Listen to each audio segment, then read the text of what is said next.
Hey everybody, welcome to the Phillies Talk Podcast, presented by Team Toyota. He's Jim Salisbury and I'm Corey Seidman, and the Phils are on a little bit of a skid here, coming off of their 8-game winning streak. They've now dropped 3 of 4 to 2 pretty good teams in the Dodgers and Reds. And Jim, this is an offense right now. It's missing a couple of key players, and we're seeing it play out on the field with some dismal offensive production from the Phils the last few games.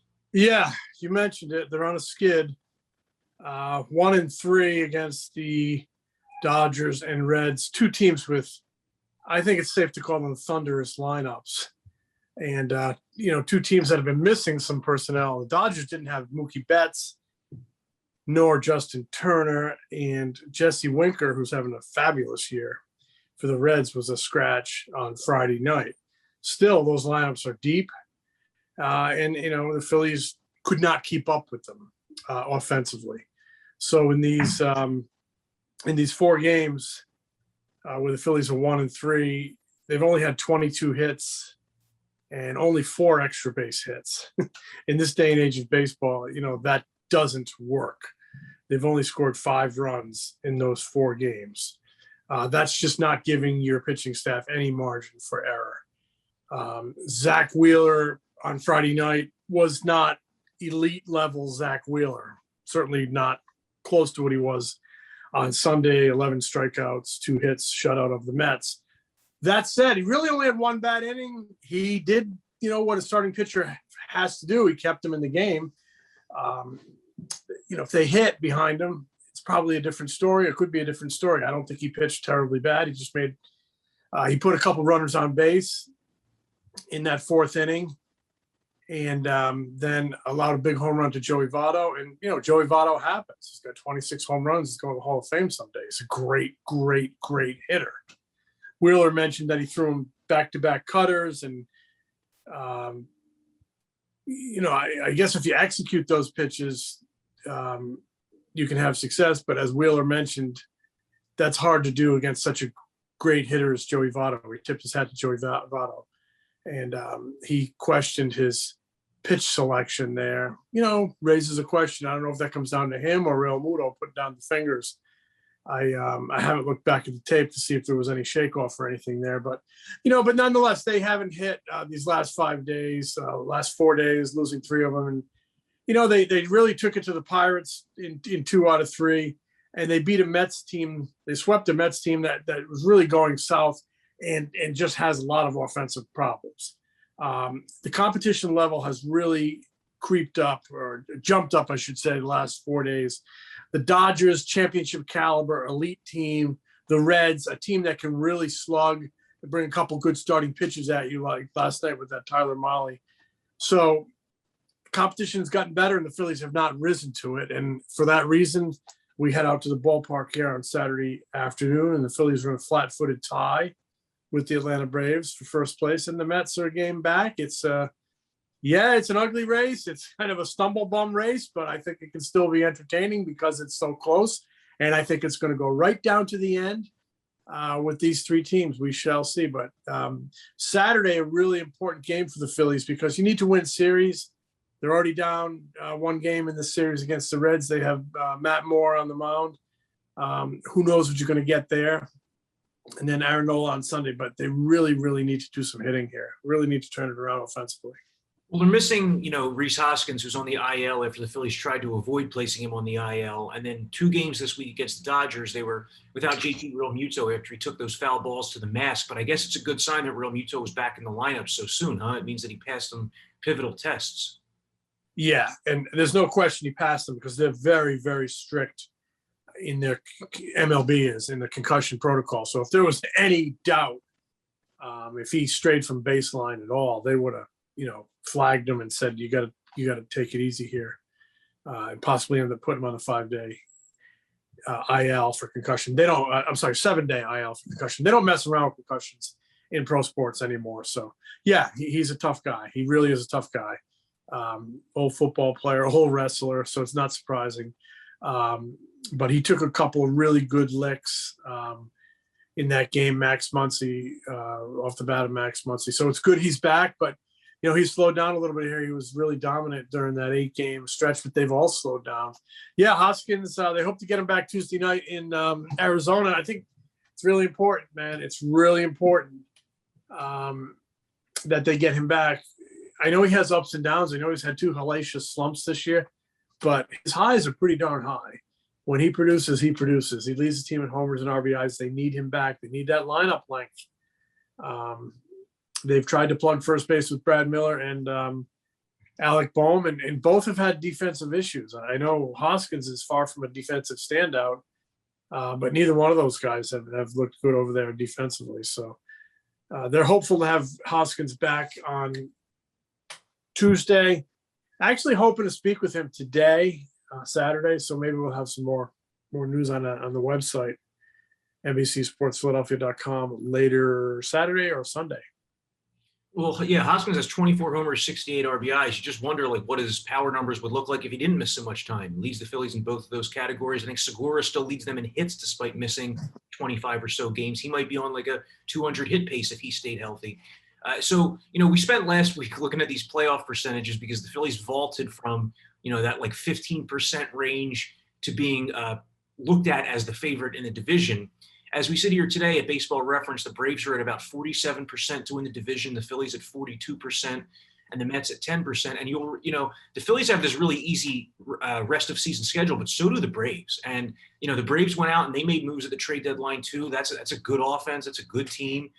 This is going to be a dogfight going really into the month of September. And it's pretty interesting that the Phillies don't really have that many more games against their division mates. They only have 15 games left against the NL East, just 3 against the Braves, 3 against the Mets. So there's going to be a lot of scoreboard watching here over the final, 7 weeks or so.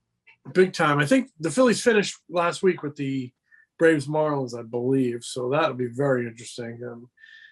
Division games. You mentioned schedule. Phillies have a relatively easy schedule based on opponents' winning percentage. Ditto for the Braves. The Mets on Friday night started a string of 13 straight against the Dodgers and Giants, and they ended up losing an extra innings to the Dodgers Friday night. They could get chewed up. I believe this thing's going to go to the end with all 3 teams, but they could really get chewed up here these next 12 games by those 2 teams in the National League West that are elite teams and still have a lot to play for, because somebody, you gotta really want to win that division. You don't want to be stuck in a wild card game out there in the West. So every game has huge implications in the West. Every game has huge implications in the East. But like I said, I still think like we're at 4.5 months now, and there's really been not a lot of air between the top 3 teams in the National League East, and I just think that's a pretty significant chunk of time. And unless the Mets get gobbled up here in the next 12 days, and I know they got more bad news on Jacob deGrom, he's shut down another 2 weeks. I mean, it's starting to look like he's not going to be a factor the remainder of the season. That's a big deal. But I still think there's a really good chance this thing goes to the end, and whoever gets hot, will rise above. Much like the Phillies got hot for 8 games, and they went from 4.5 out to first place. It can happen that quickly. And if some team can do it for more than 8 games, if some team can put together 3 good weeks, it's over. But the way it's gone for 4.5 months, I don't know anybody's going to do that. I think it might be really entertaining right down to the end. Well, during these last 2 series, the emotions have kind of boiled over for the Phillies. Girardi was ejected in that game late against the Dodgers, and then Bryce Harper ejected against the Reds. The Girardi situation was pretty funny afterwards. I mean, he seemed like he was still perturbed about the home plate umpire, huh? Oh, my God. He was more than perturbed after the game, and I don't blame him. And I respect the heck out of umpires. They have a tough job. And you know what? You get to this level as an umpire, and you're pretty good. I mean, the majority of these guys are really, really good. And this guy, Marquez, has a very good track record. But that said, he's human. He missed 2 calls in that 9th inning. I mean, we have the benefit of replay. We have the benefit of the box on TV. We have the benefit of StatCast and MLB.com and all these tracking sites where they can computerize, track the ball with a computer, and it's right in front of you. It's a strike. And he missed 2 of them, and you're going to miss calls, but man, you can't miss them in the 9th inning when the team is nursing a 1-run lead and trying to hold on in a pennant race. On a hot day like that, when everybody's really, both sides really need that win. I agree with Joe. Kennedy registered a 5-out save. He had 2 strikeouts there. That game should have been over a lot easier. Joe was really angry. Got thrown out. Probably as angry as I've ever seen him. But on the flip side, Ian Kennedy was, very poised, very cool, very professional. All hell is breaking loose, and he's the calming force out there. And he even hits the next batter to load the bases, maintains his cool, gets a fly ball to left field to end the game. So on a day where the bullpen really shined, Archie Bradley was really good with 2 scoreless. Hector was really good. Again, both those guys have been very good here in the last month. But I love the intangible part of the game and staying cool and maintaining your poise in the cauldron of a big game is really important. And Ian Kennedy did that. So hats off to him. Capped off a great effort for the bullpen on, what was that, Thursday afternoon? It was so hot out there. It was like 100 degrees. He did a great job, and that's their only win in the last 4 games. It was really huge. And then you mentioned Harper gets booted in the 9th inning on Friday night. He didn't like some of the calls that the home plate umpire made. I think he went back to the dugout and gave the guy an earful, and the guy wasn't hearing it in the 9th inning and threw him out. I asked Joe after the game if he sensed some frustration, if that was a sign of frustration in some of his hitters. He said no, he just thought they were frustrated because the umpire missed some calls. But I think it's only human if after an 8-game winning streak, you go 1-3, you don't hit for 4 nights, that a little frustration boils over. So, I like emotion, and hopefully they can, take that emotion of the last couple of days and channel it into healthy emotion on Saturday and Sunday and try to win a series. Well, talking about, staying cool under pressure like Ian Kennedy did to close out that game, that's the way I would describe Ranger Suarez as well. A guy who's stoic out there on the mound, just goes about his business. And in his 3 starts here since moving into the Phillies rotation, he's thrown 33, 61, and 82 pitches. Are you thinking that his next start, he might be closer to like 90 to 100, and then we're pretty close to kind of seeing a actual starting pitcher instead of a guy who goes out there with a limit each time? Yeah, I think the stretch is almost complete. And Girardi even mentioned that, ideally push it to 90 or so in his next start. They were trying to keep him around 75 on, I guess, Thursday. And they pushed him to 82. So 90 plus is the next logical progression. I still think they're going to watch him like they watch all their pitchers. But, yeah, I think they're almost ready to kind of loosen the reins maybe after this next one. He's been really valuable. He really loves to pitch, and he doesn't care what role he does it in. He wants to be a starter, but he's one of these guys, wherever you need me, I'll do it. Reminds me in attitude a lot of Cliff Lee. Cliff Lee was one of these shrug whatever guys. Ranger Suarez is shrug whatever. And they pitch kind of similarly. Both get it up into the mid-90s and really can spot a fastball and come at you with a pretty good changeup and throw a cutter, slider, whatever you want to call it. I think Lee was more of a cutter. This guy might be more of a slider, but some similarities there, And so far the transition looks like it's really working well. And the other part of that transition has been the emergence of Nearest Bradley and the acquisition of Kennedy, which allowed them to make that shift. And Rangers really keeping up his end of the bargain. I'm really looking forward to seeing him pitch again. I guess it would be in Arizona on Tuesday or Wednesday. I'd have to do the math. Yeah, he's done a good job. Have you seen any difference in his stuff? Any drop off in terms of velocity or pitch repertoire, the usage or anything like that? I haven't. Everything, and even the other day he started to go through that lineup the second time, and that's a big deal nowadays. It didn't used to be a big deal. It was expected of a starting pitcher to go through a lineup 2 or 3 times. Now red flags go up when a guy faces the lineup a third time. But I think he's fully capable of doing that. He started to see hitters second and third time through a lineup, and his stuff. He's mid-90s and everything's sharp, and he's got that really good equalizer, that changeup. It's a good pitch for him.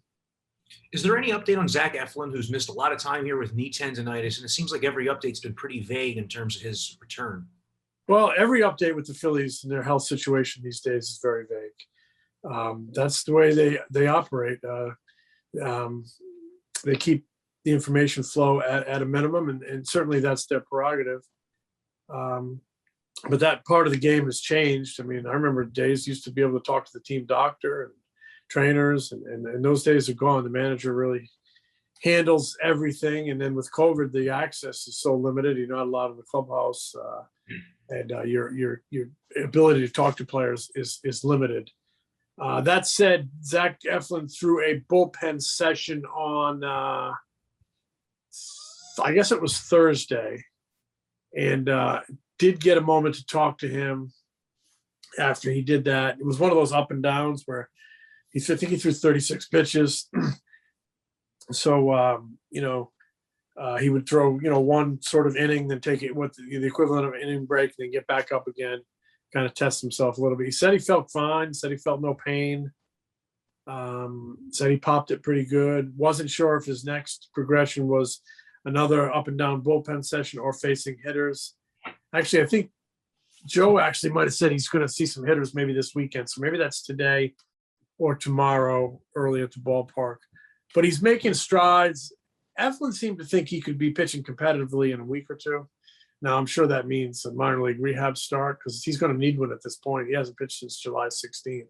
You're going to have to send him to AA or AAA, whoever is home that night, and get him a really good workout before he's back on a big league mound. But Sam Fold, the GM, chatted the other day. He believes that they're going to have Eflin back before the end of the month. It's really crucial that they do. They're right now really scuffling to fill that fifth spot. Matt Moore gets it today. We'll see how he does, but they're not going to win this division if they don't win ball games behind Wheeler, Nola, and Eflin, and now Kyle Gibson as well. And Ranger, they really go five deep once they get Eflin back. And that's when they really need to turn it on. This game is still about starting pitching, and you can at least track record wise and talent wise. I think you have to like their rotation once they get Eflin back, but he still has to get back and do it. And they'll really miss him if he doesn't come back healthy. So we'll see what happens there. I think we're going to see him, like I said, by the end of the month, and they need him. Aaron Nola looked really good the other night against the Dodgers. It was that Nola-Scherzer matchup before rain kind of dampened that pitcher's duel. That was an unfortunate aspect for the Phillies because, any night that you have Nola or Wheeler going, you want them in the game as long as possible. And they dealt with it the next night as well with Kyle Gibson not starting that game. Drew Girardi kind of planned that out perfectly, it seemed. Phillies didn't win the game, but just a kind of a strange 2 days there with weather. Unbelievable. It was very, very hot. And, both of those nights, I remember walking out of the ballpark at whatever time it was, midnight, 12:30. Ballpark is empty. And that way we go out across the upper deck there, all that concrete from the stadium held on to that heat from the day. And even at midnight, you felt like you were sticking your head in a pizza oven, walking out of the ballpark both those nights. And we had that first night with that pop-up storm, that rain came out of nowhere, very intense. The grounds crew was awesome. They got that tarp down in about, if it took 60 seconds, I would be surprised. They might have had that thing down in about 40 seconds. And thank goodness, because it was coming down so hard, they might have lost the field if they didn't do that. So great job by them. But yeah, they did a great job outsmarting the weather the next night after losing Nola the previous night, but they didn't win the ball game. But if anything came out of the Nola 4 innings, the breaking ball was good. It was vintage Nola. It seems like he's, some nights he has his changeup, some nights he has his curveball, some nights he has his fastball location. A lot of nights he doesn't. And he's a guy that needs all those elements because he's not a blow you away guy. He's 100% pitcher. Locate down in the zone, get it to move two ways, ride the fastball up when you need to change the eye level. But he's a guy that has to have all those elements, and it just never seems like everything's there on the same night. He hasn't used the sinker a lot. He hasn't had the feel for it as much, but he really had a great breaking ball. I think he had 7 strikeouts in 4 innings, I believe, and 5 of them were on finishing curveballs. It was really sharp. It was down and sharp. And I would think it's a confidence booster to him. He's really, really important for this team. Wheeler, Nola, Eflin, Gibson and Ranger. Like I said, I kind of like the looks of that rotation if they can hit behind them and they can get them all on the mound healthy. Yeah, I mean, you start to think about what the rotation could look like early next season when Kyle Gibson's still under contract, and you would figure that Zach Eflin would be back healthy, and you do have a 5-deep rotation with Ranger Suarez at the back end. I mean, Suarez, we talked about this on a recent podcast, but like you see him as a starter long term for this team, right? And if so, then that means that they have a cost-controlled young pitcher who looks like he's pretty good for the foreseeable future. No question. It's always been the plan to make him a starter. He was developed as a starter in the minor leagues. I think he made like 82 or 83 starts in the minor leagues. They just needed him in other roles here the last couple of years as he was kind of, getting into the big leagues. But now the plan is to, use the starter that you have developed, and that's what he wants, and that's what the team wants. And I see it happening that way. And you make a great point. Young starting pitching, cost controllable, contract controllable, great value in that. And they have one. All right, well, Matt Moore on Saturday for the Phillies, and then a good pitching matchup to end it on Sunday with Aaron Nola against Sonny Gray. And then from there, the Phillies hit the road. They're off Monday, then a 6-game West Coast swing to lowly Arizona, and then San Diego against the Padres team that's not really playing as well as it was a month or two ago. Phil's still got to take care of their own business, so they can't worry about the other team that they're facing, even if it's the Arizona Diamondbacks and that lame offense. But that's going to do it for this Phillies Talk podcast. He's Jim Salisbury. I'm Corey Seidman. Thanks for listening.